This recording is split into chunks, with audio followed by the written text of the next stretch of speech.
ఓం నమో వెంకటేశ్వర నమః. ఈరోజు ఈ ప్రెస్ మీట్ పెట్టడం ముఖ్య ఉద్దేశం విశాఖలో ఉన్న శారదాపీఠం స్వరూపానంద సరస్వతి హిందూవాద జగన్వాద అని చెప్పి ప్రశ్నిస్తున్నాం. తిరుమల పుణ్యక్షేత్రంలో లడ్డూ వ్యవహారం పైన దేశవ్యాప్తంగా అలడి నడుస్తుంటే కనీసం నోరు వెప్పని శారదాపీఠ అధిపతి ఏమన్నాడో అర్థం కావట్లేదు. ఆయన నిన్న కాక మన శనివారం సాయంకాలం ఋషికేశ్ యాత్ర ముగించుకొని విశాఖపట్నం చేరుకున్నారు. మరి గతంలో మనం చూసాం ఆయన ఋషికేశ్లో ఉన్న పత్రికా ప్రకటన ద్వారా ఆయన ఖండిస్తూ స్టేట్మెంట్ ఇచ్చారు. కానీ నేటి వరకు ఆయన నోరు వెప్పలేదు. అంటే ఈ మౌనం దేనికి అంగీకారం అంటున్నారు అంటే మీరు హిందూ వాదిగా ఉంటూ అన్యమతం ప్రోత్సహిస్తున్నారని చెప్పి తెలిసి ప్రశ్నిస్తాం. ఈవేళ జగన్మోహన్ రెడ్డి గారు ఏదో నేను మానవతావాది అని మాట్లాడుతున్నారు. మరి చంద్రబాబుని రఘురామకృష్ణని అరెస్ట్ చేసి జైల్లో పెట్టినప్పుడు నీ మానవతావాది ఏమైనా ప్రశ్నిస్తున్నాను జగన్మోహన్ రెడ్డి. ఈరోజు మొన్న మాట్లాడితే ఆయన ఒప్పుకున్నాడు, నేను 4 గోడల మధ్యన బైబిల్ చదువుతాను ఒప్పుకున్నాడు. అంటే కేవలం మత ముసుగుతో హిందువుని ఓటు బ్యాంక్ కోసం జగన్మోహన్ రెడ్డి కీలుబొమ్మలాగా ఆడుకున్నాడని స్పష్టంగా అవుతుంది. దీనికి తొత్తుగా స్వరూపానంద సరస్వతి వ్యవహరించారు. నాడు కొవ్వూరులో గోదావరిలో స్నానం చేయించి హిందూవాదిగా చిత్రీకరించారు. మరి ఇలాంటి వ్యక్తిని, ఇలాంటి దొంగ స్వామిని ఏమనాలని తెలుగుదేశం ప్రశ్నిస్తున్నాం. అసలు మేము ఒకటే డిమాండ్ చేస్తున్నాం, ఇటు తెలంగాణ ప్రభుత్వాన్ని ఆంధ్ర ప్రభుత్వాన్ని ఏవైతే భూములు భీమునిలో 15 ఎకరాల భూములు ఇచ్చారు, తిరుమల పుణ్యక్షేత్రంలో ఆయన భూములు ఇచ్చారు, అలాగే గత ప్రభుత్వం కేసీఆర్ ఆయన భూములు ఇచ్చారు. హిందూ ముసుగులో భూములు దోచుకునే వ్యక్తిని భూములు ఇవ్వడానికి వీల్లేదు. హిందూ మతాన్ని అడ్డం పెట్టుకొని భూములు సంపాదించుకున్న వ్యక్తిని భూములు లాక్కోవాలని చెప్పి ప్రభుత్వం మేము కోరుతున్నాం.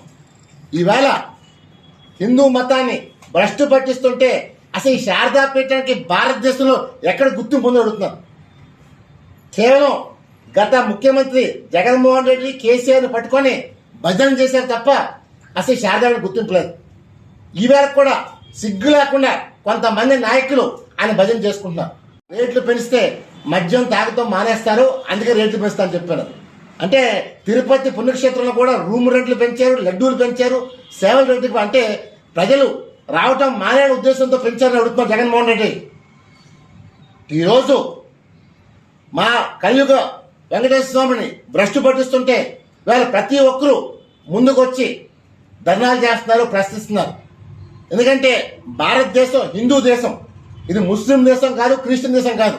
మేము ఇతర మతస్థుల్ని గౌరవిస్తున్నాం, అంతేకాని మా మతాన్ని తొక్కేస్తే మాత్రం నాకు కొడకెళ్ళారా ఎవరో మనం చేస్తాం. ఈవేళ హిందుత్వం కోసం ఎంతో మంది ప్రాణాలు పోసి చేస్తే, అన్నమయ్య లాంటి మహానుభావులు చేస్తే ఈరోజు మా పుణ్యక్షేత్రాన్ని మీరు భ్రష్టు పట్టిస్తుంటే ఏమని అడుగుతున్నాం. ముఖ్యంగా ఇలాంటి దొంగ స్వామి స్వరూపానంద స్వామిని అరెస్ట్ చేయండి డిమాండ్ చేస్తున్నాం. రేపు లోపల స్పందించకపోతే మాత్రం తెలుగు శక్తి గాంధీ జయంతి నాడు మేము మీ శారీరకి వస్తున్నాం, మా బృందం మొత్తం వస్తుంది, మీతో ముఖాముఖి చర్చ తేల్చుకోబోతున్నాం. ఈవేళ ఈ రాష్ట్రాన్ని భ్రష్టు పట్టిస్తున్న ఇలాంటి దొంగ స్వామిని ఏలుపడే మనం చేస్తున్నారు. అసలు వీళ్ళకి ఉన్న అర్హత అడుగుతున్నాను. అందువల్ల గాంధీ జయంతి నాడు ఒకటే పిలిపిస్తున్నారు, విశాఖలో ప్రజలారా రండి అడుగుదాం. రేపు లోపల శారదాపీఠం స్పందించకపోతే మనం ప్రశ్నిద్దాం, నిలదీద్దాం, బజార్ లాగుదాం. దాని తెలుగు శక్తి ఈవేళ కలియుగ స్వామి వెంకటేశ్వరం జరిగిన అవమానాన్ని ప్రశ్నించిందని రెడ్డి పైన తీవ్రంగా ఖండిస్తున్నాం. దీనిపైన పూర్తిగా విచారణ జరిపించి దోషులు ఎవరైనా సరే, ముఖ్యంగా సుబ్బారెడ్డిని అరెస్ట్ డిమాండ్ చేస్తాం. ఎందుకంటే సుబ్బారెడ్డి హయాంలోనే కొన్ని జరిగినాయి. సుబ్బారెడ్డి కలియుగ వెంకటేశ్వర స్వామిని పూర్తిగా ప్రశ్నించారు. అందువల్ల సుబ్బారెడ్డిని వెంటనే విచారణ జరపాలి, ఈ ప్రభుత్వం యాక్షన్ తీసుకోవాలి. హిందూ ఇప్పటికే ప్రజలు ఆగ్రహంతో ఇది కానీ ఇంకా ముందుకెళ్ళిందంటే మాత్రం ఎక్కడికి వెళ్తే అర్థం కావట్లేదు. అంత దయచేసి రాష్ట్ర ప్రభుత్వం దీనిపైన స్పందించి వెంటనే దోషులు అరెస్ట్ చేసి న్యాయం జరగాలి, హిందూ మతాన్ని కాపాడమని చెప్పి చంద్రబాబు గారు మనస్ఫూర్తిగా కోరుకుంటున్నాను.